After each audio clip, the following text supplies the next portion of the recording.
Are you sorry yet? Or are you still pretending to be someone you're not? There's something powerful about being unapologetic, but it is not easy. For most of my life, I apologized for everything. Things I didn't need to apologize for. Things that weren't my fault. And worst of all, things that made me me. I've apologized for being gay.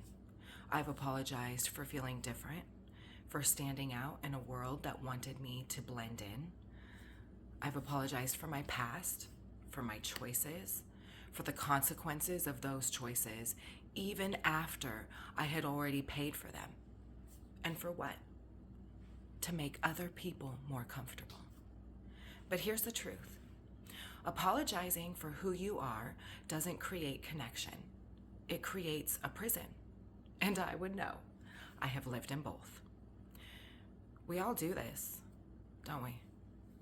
Apologize for our boundaries because we don't want to seem selfish. Apologize for our success because we don't want others to feel small.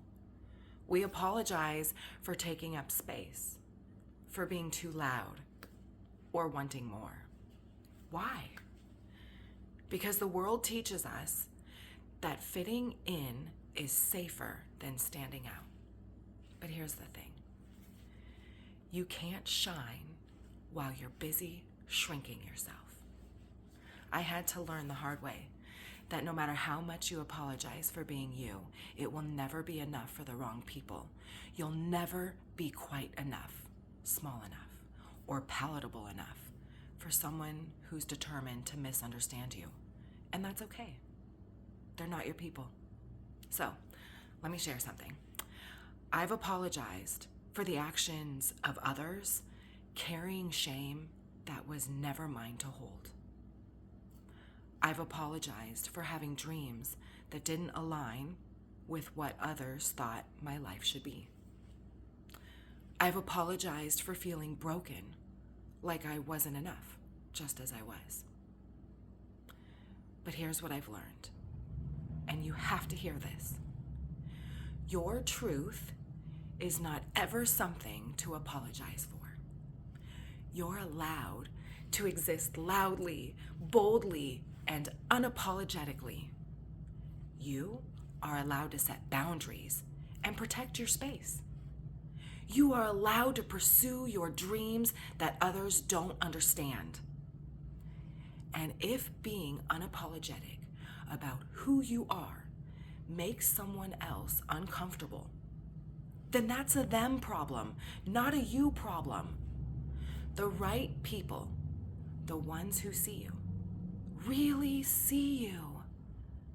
They don't want the watered down version of you. They want the raw, real, unfiltered version. And when you start showing up as that version of yourself unapologetically, you're going to find freedom you didn't even know existed. So, let me ask you, what have you been apologizing for that you don't need to? Where have you been shrinking yourself to make others feel comfortable? And most importantly, what would your life look like if you stopped apologizing and started living? Because here's the thing, the people who love you will never ask you to apologize for being who you are. And the people who don't, they don't deserve you anyway.